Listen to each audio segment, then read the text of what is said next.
A Japanese pilot slid in behind 8 American dive bombers over Guadalcanal and thought he had found an easy kill. What he had actually done was place himself in the narrowest killing lane in the Pacific. 8 rear cockpits, 8 pairs of eyes, 8 sets of machine guns already waiting for him. In a few seconds, his canopy would explode, his vision would collapse, and the men in those American aircraft would go home convinced they had just watched him die. But the strangest part came after the bullets, not just the wound, not just the flight back across open sea. The real shock is that this was not a story about a Japanese ace simply being heroic under fire. It was also a story about misjudgment, about a veteran pilot making one catastrophic identification error, and about the American gunner who nearly ended his life from the backseat of a bomber. Decades later, those 2 men would stand face to face, with the damaged flight helmet still there as evidence. And that is why this incident still hits so hard. One split-second mistake over Guadalcanal nearly erased Saburo Sakai on August 7, 1942. Instead, it turned him into one of the most famous survival stories of the Pacific War. August 7, 1942, over Guadalcanal in the southern Solomon Islands, the sky was already crowded with smoke, cloud, nerves, and the opening violence of America's first major offensive in the Pacific. U.S. Marines had come ashore that morning to seize the unfinished Japanese airfield at Lunga Point, the strip that would soon become Henderson Field.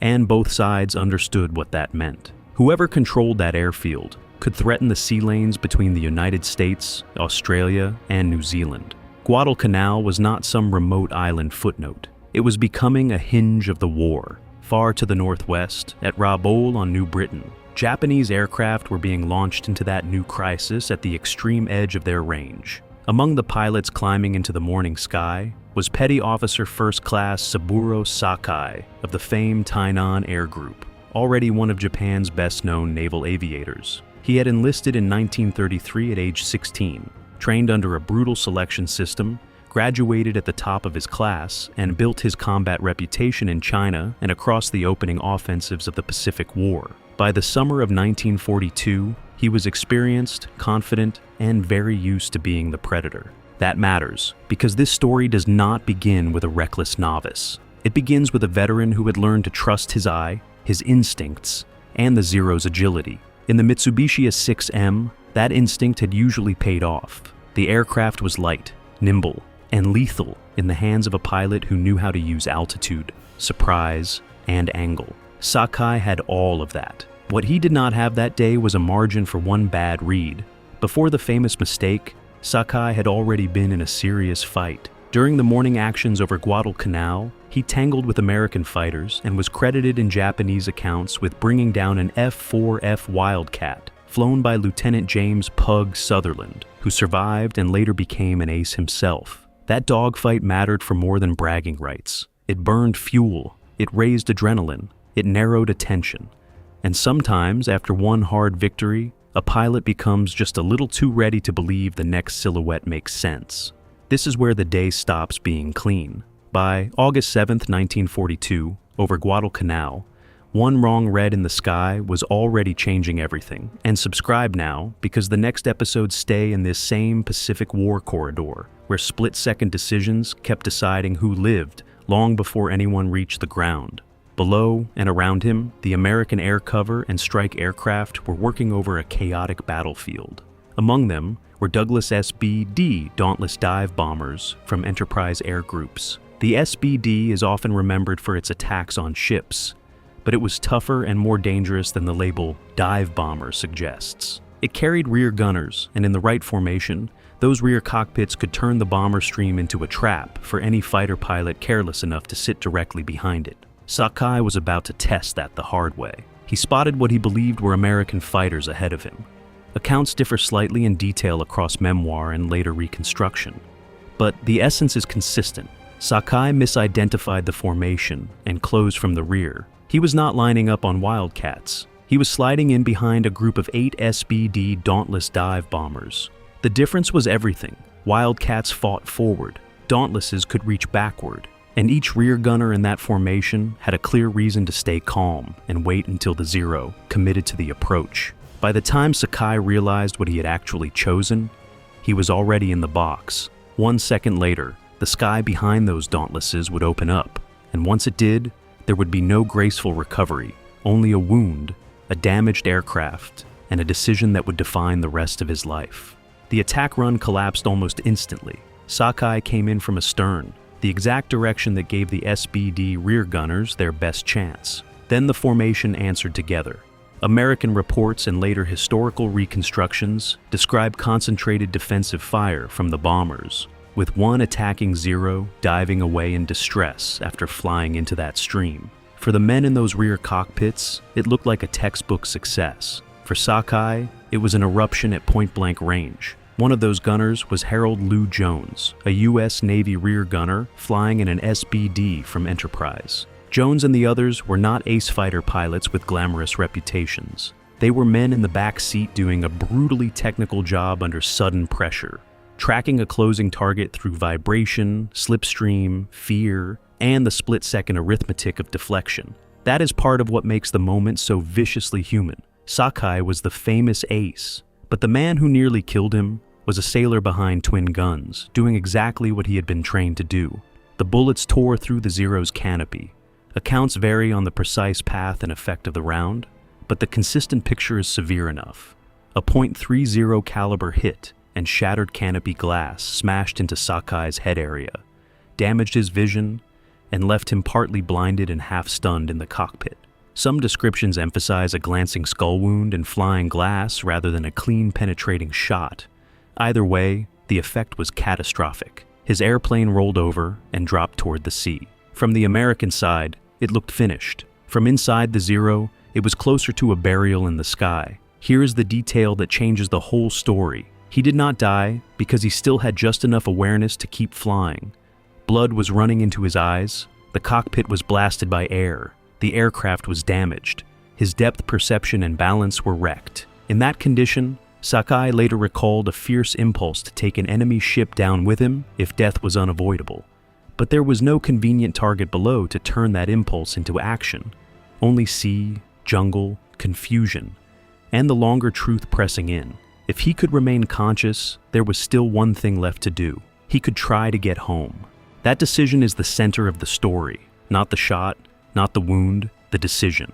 Because getting back to Rabaul from the Guadalcanal battle area meant a punishing long-range return over open water with a damaged fighter and a ruined body. This was not a dramatic 2-minute limp to a nearby strip. Historical accounts repeatedly placed the return at roughly 560 nautical miles, taking about 4 hours and 47 minutes. He navigated partly by memory and terrain recognition, using familiar landmarks and forcing himself to stay functional 1 minute at a time. Think about the discipline hidden inside that flight. No cheering audience, no guarantee of success, no certainty that the engine would hold, no certainty he could even land if he reached base.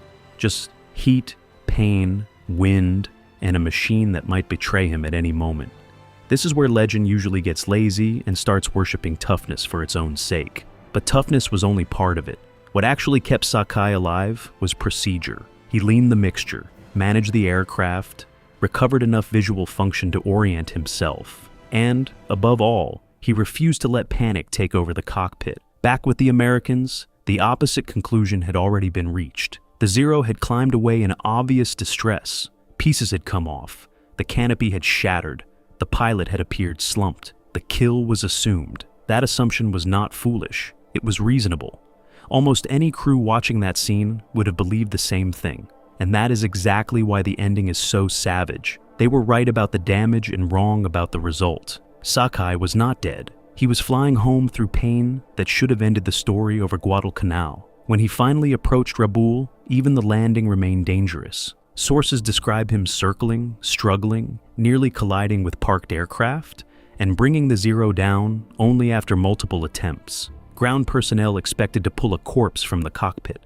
Instead, Sakai insisted on giving his combat report before accepting treatment, then collapsed. There is the old warrior image people remember, and yes, it is dramatic, but it also tells you something colder about the Imperial Japanese Navy and the men it trained. Duty first, body later, even when the body is already failing.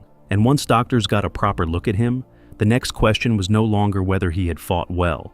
It was whether he would live at all. He had survived the American formation. He had survived the return, but the consequences of that one mistake were only starting to arrive. Sakai did live, though not without cost. He was evacuated to Japan days later and underwent surgery, but the damage to his vision was lasting. He lost most sight in one eye, spent months recovering, and was effectively forced into a new version of himself. The smooth arc of a young ace's career had been broken by one misread silhouette over Guadalcanal. That is the hidden cruelty here. Not every great wartime story is about a man rising from disaster stronger than before. Sometimes it is about a man surviving while knowing he has permanently crossed out the best part of what made him dangerous. And yet, Sakai returned to flying. By 1944, he was back in combat, operating with one badly compromised eye in a theater that was turning steadily against Japan. That alone explains why the August 7th incident became central to his legend. Plenty of pilots were wounded, plenty were killed. What made Sakai unforgettable was that he made a fatal mistake, absorbed the punishment, flew a near-impossible route back to base, and then returned to war anyway. Not many careers survive that kind of break. Fewer still become more famous because of it. After 1945, the story took another turn. Sakai retired, entered civilian life, opened a printing business, and became publicly associated with a very different message from the one people expect from wartime icons. He embraced Buddhism, was often described as vowing not to kill again, and later spoke critically about Japan's wartime actions in Asia. That did not make him universally popular among former comrades, but it did make him something more complicated than a relic of the Zero myth. He became a survivor who refused to preserve the war in pure nostalgia. Now the distance between the cockpit and the old man starts to matter. Then came the reunion.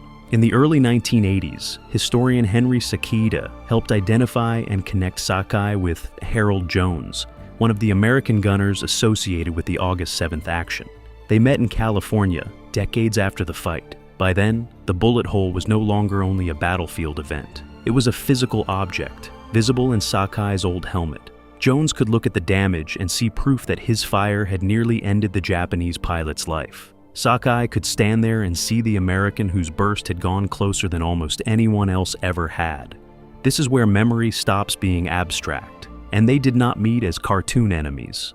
They met as aging veterans who recognized the workmanship of the other man under impossible conditions. Sakai later became well known in the United States, appeared with former adversaries, and was remembered by many Americans not as a permanent enemy, but as a professional pilot who had endured extraordinary circumstances. Even his death in 2000 came while he was a guest of the U.S. Navy at Atsugi Naval Air Station. That would have sounded impossible in August 1942. But wars end, and sometimes the survivors do. Something history books are not built to explain gracefully. They become human to one another again. Before we leave the aftermath, there is one question hanging over the whole incident. What if Sakai had identified the formation correctly in time? What if the mistake never happened at all? If Sakai had recognized the 8 aircraft as dauntless dive bombers before committing to the rear approach, the engagement might have looked completely different. A veteran Zero pilot still had options against bombers: attack from a better angle, break the formation first, or avoid the concentrated lane directly behind the tail guns. In that case, he may have survived the day without the head wound, preserved his full combat effectiveness, and continued into the Guadalcanal campaign as one of Japan's rare elite long-range fighter leaders. But that is exactly why the mistake matters so much. The Pacific Air War was full of brave men. What made this case unforgettable was not perfect execution. It was that one of Japan's best pilots made an error any pilot fears, paid for it immediately, and then refused to die from it. Without the mistake, there is no miracle flight, no damaged helmet, and probably no reunion that people still talk about decades later. The story should be famous, yet outside aviation history circles, it usually is not. One reason is simple: it does not fit the clean, patriotic packaging most war stories prefer. On the American side, the event is not centered on a celebrated front seat ace in a glamorous dogfight. It is centered on rear gunners and dive bombers doing disciplined defensive work.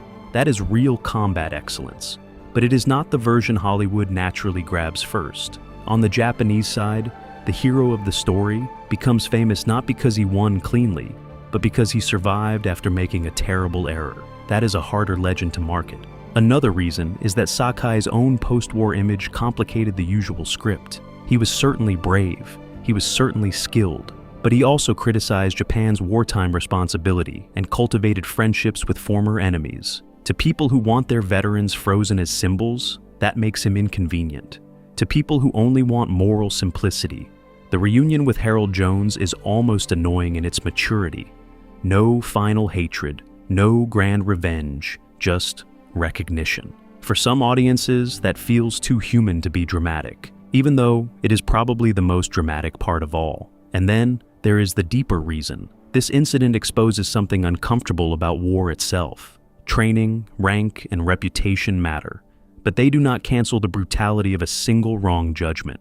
On August 7, 1942, one of Japan's finest aviators mistook 8 bombers for the wrong kind of target, drifted into the deadliest place he could have chosen, and nearly vanished because 8 ordinary Americans in the backs of SBDs did their job at exactly the right second. That should humble anyone who romanticizes aerial combat too casually. It also explains why the reunion matters more than the gunfire. Harold Jones did not just wound a famous enemy, he became the living answer to a question Sakai had carried for decades. Who had fired the burst that changed his life?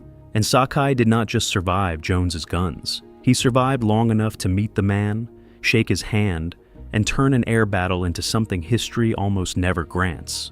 Closure. That is why the title works. A Japanese Zero pulled alongside 8 American dive bombers, unaware that he was seconds from disaster. But the real ending was not nearly his end. The real ending was that he lived, flew home, rebuilt himself, and met the American gunner who had almost erased him from the sky. One mistake, one burst, one impossible return, and 40 years later, not hatred, but a handshake.